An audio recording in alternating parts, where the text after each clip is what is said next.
Hello! I'm Elaine, and I'm a tour guide in the French Quarter. I do ghost tours. And I am not going to tell you the stories that I tell on my tour, because you gotta pay for those. But if you want to hear some interesting things that have happened to me while I'm leading random drunk people around the French Quarter, I got you. So I told you about dumb questions. But the thing is, we also get dumb answers. The time that I think I get the most dumb answers is probably when my guests are gathering at the beginning. So if you've never been on a tour in New Orleans, the way most of these ghost tours work is you're not meeting at like the office building of the company. You are meeting at a random historical site in the quarter. And the way you know where you're going is A, there will be an email with a receipt that will tell you exactly where to meet. There are often maps on the website. If you got a physical ticket, there will be a map on the ticket that tells you where to meet, and this usually includes the address, the business you're meeting in front of, and quite often, like literally an X, as well as my company I know gives a description of what the area looks like. And on top of that, my company also sends you a picture of what your guide looks like. But still, people struggle. And so, because of that, our job as tour guides is to stand out there, and if anyone pauses, if anyone looks like they might be looking at us, if anyone looks confused, we'll shout out, "Hey, you here for a tour?" or something of that sort. And you'd be amazed the dumb answers you get to that question. I sort of understand the people who assume I'm trying to sell them tickets, which no, I'm not. It's illegal to solicit ticket sales on the side of the road. But what I don't understand is the people who just lie.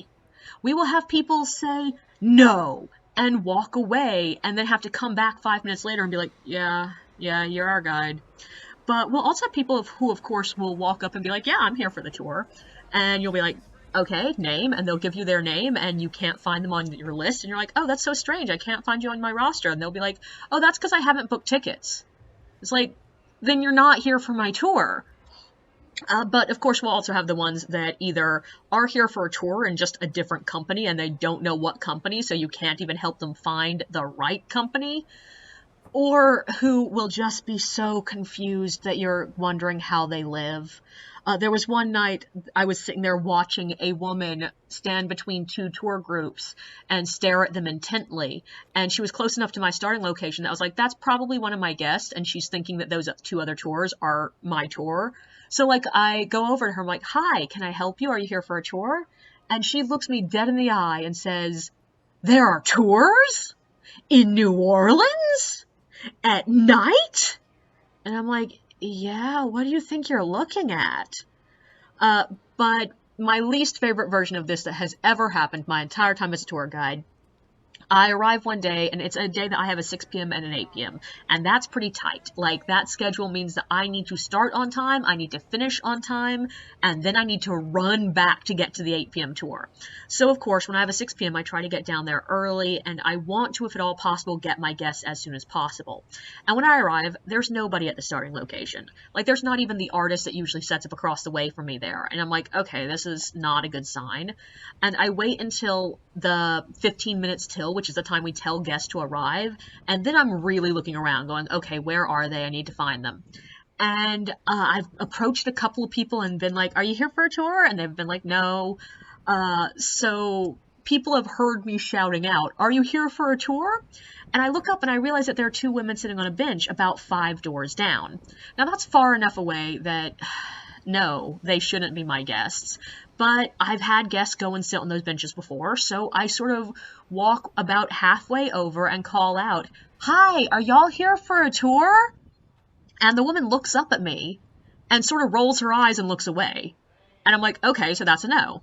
So I go back to the starting location, and at that point I message the office to be like, okay, help me. My guests are not here, and I need to get started on time. So they call the guests, and I notice that the two women on the benches get a phone call. So I'm like, okay, that's definitely my guests, obviously then.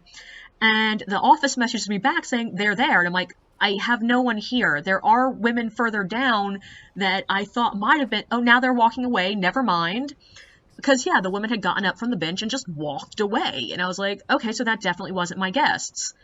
And we're messaging back and forth with the office for like 5 minutes trying to find these women because they insist they're at the starting location, and it doesn't matter how many bits of information we ask them for or give them, all they say is they're at the starting location. And eventually I get a message from the office saying, okay, they're walking towards you. And I'm like, okay, I don't see anyone. And they don't arrive. And I'm like, guys, I'm still not seeing them. They're like, okay, they're at Muriel's. And I'm like, do you want me to go to Muriel's? I can go to Muriel's. And they're like, no, they now say they're walking towards you. And I'm like, cool. And at this point, I've given an exact description of what I'm wearing, where I'm standing, what my hair looks like. I should be really easy to find at this point. And finally, I see two people walking towards me. And it's the women from the benches, who I've already asked if they were here for a tour. And they walk up to me, and of course at this point they're 15 minutes late. I have to tell them, like, okay, well, I can definitely do this tour for you. I'm happy to, but I'm going to have to cut one stop because I have an 8 p.m. tour.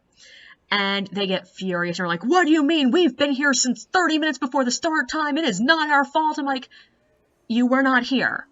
I was here. I'm sorry. I can give you the tour, but we're going to have to move quickly and I'm going to have to cut one stop. Or you can reschedule. And they're like, you shouldn't make us pay because you can't schedule things right. And I'm like, it is scheduled right. You were late.